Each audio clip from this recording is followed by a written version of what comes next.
गांव में एक सिरकटी चुड़ैल का साया था। वहाँ के लोग उस चुड़ैल से बहुत डरते थे।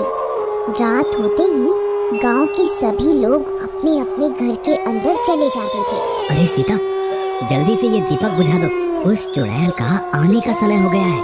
कहीं उसने हमारे घर में रोशनी देख ली तो कहीं वो यहाँ ना आ जाए। जल्दी जाओ और पूरे घर में अंधेरा कर दो। फिर सीता भागकर जाती है और पूरे घर के दीपक बुझा देती है और वे दोनों अपनी खिड़की से छुप छुप कर उस चुड़ैल को देखने लगते हैं। तभी उन्हें दूर से एक सिर कटी चुड़ैल आती हुई दिखाई देती है। उस चुड़ैल का सिर कटा होता है और उसने अपना कटा हुआ सिर अपने हाथ में पकड़ा होता है। फिर वह राजेश के घर के सामने से गुजरती है। वे दोनों बहुत डर जाते हैं और चुड़ैल आगे निकल जाती है। शुक्र है भगवान का, आज तो बाल बाल बच गए। फिर अगले दिन सुबह होने पर, अरे भाई राजेश, तुमने कल रात सरकटी चुड़ैल को देखा? हाँ भाई, कल तो मैं बाल बाल बच गया। वो चुड़ैल बिल्कुल मेरे घर के आगे से ही निकली थी। ये तो शुक्र है भगवान का कि उसने मुझे देखा नहीं। राजेश भाई, मुझे एक बात समझ में नहीं आई, ये चुड़ैल का सिर कटा हुआ क्यों है? अरे तुम्हें नहीं पता क्या?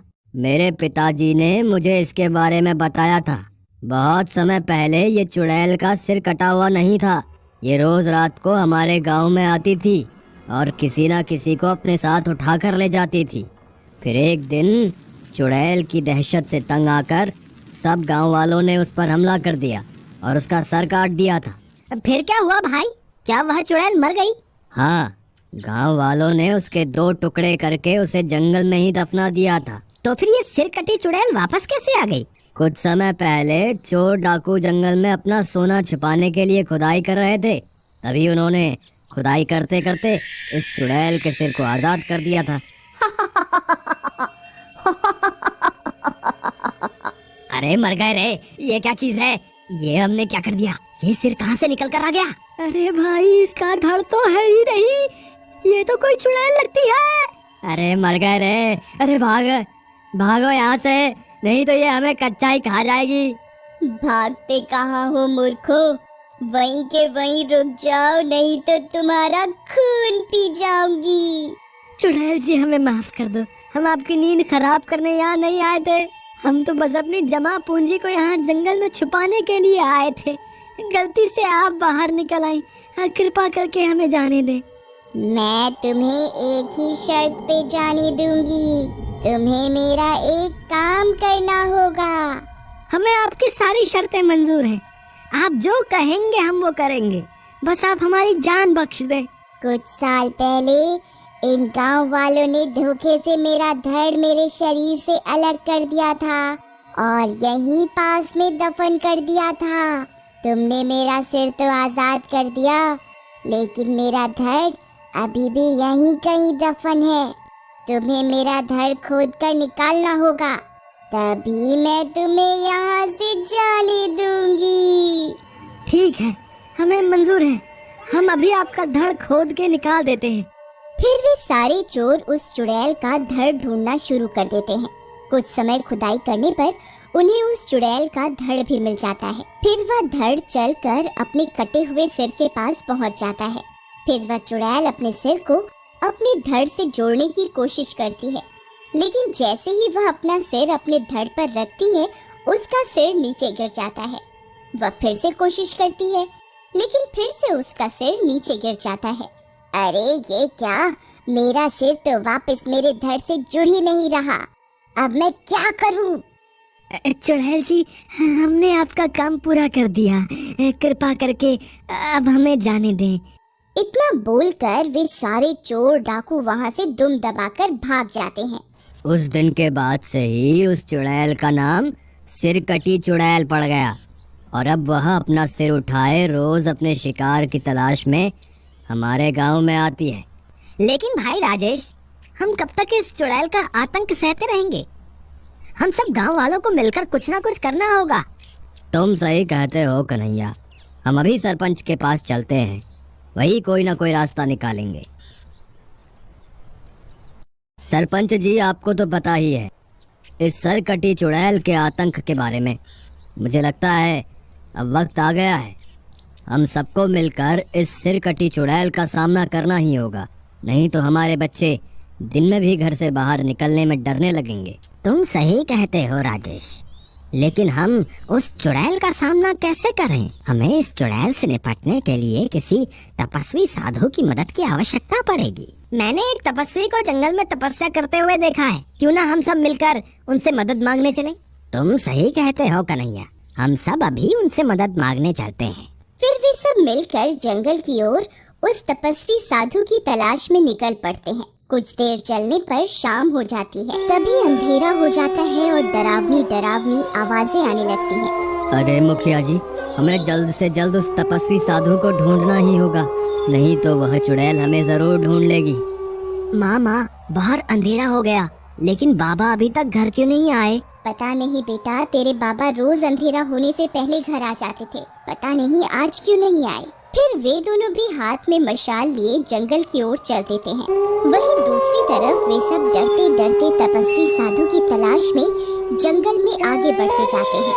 तभी अचानक चुड़ैल उनके सामने आकर खड़ी हो जाती है। अरे मर गए रे, वो देखो सामने क्या है, ये तो वही सिरकटी चुड़ैल है। हे भगवान मुझे बचाओ, अब मेरा क्या होगा?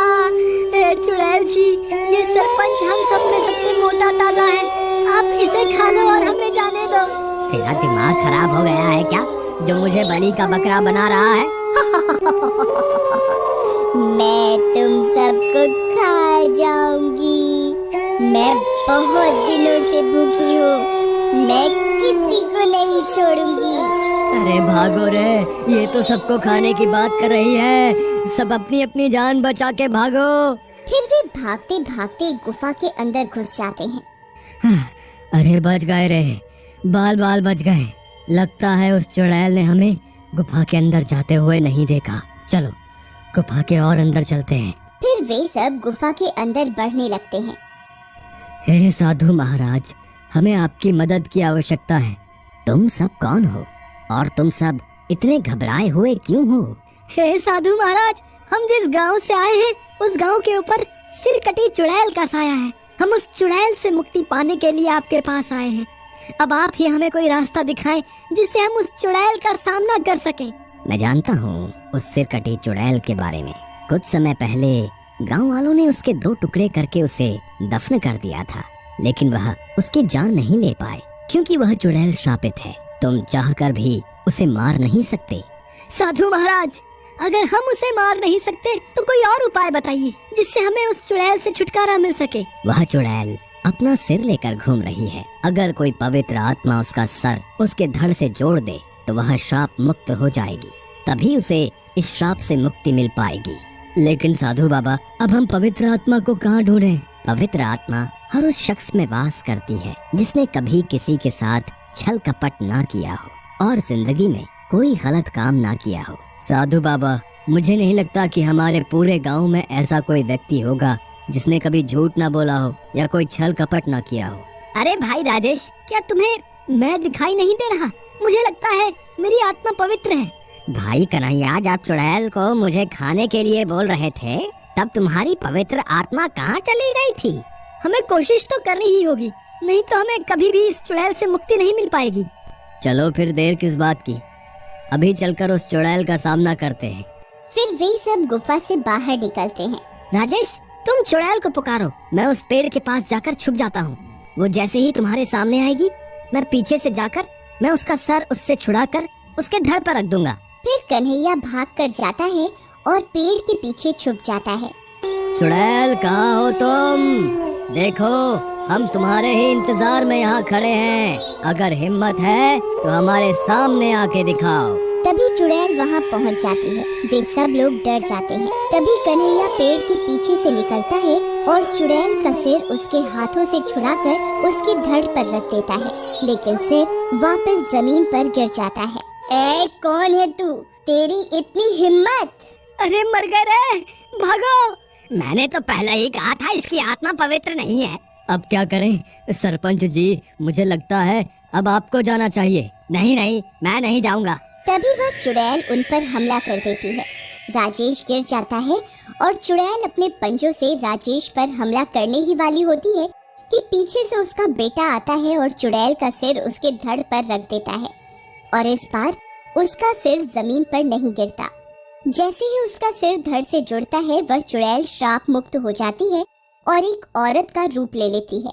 मुझे श्राप से मुक्त करने के लिए बहुत बहुत शुक्रिया। लोग सही कहते हैं, बच्चे सच में भगवान का ही रूप होते हैं।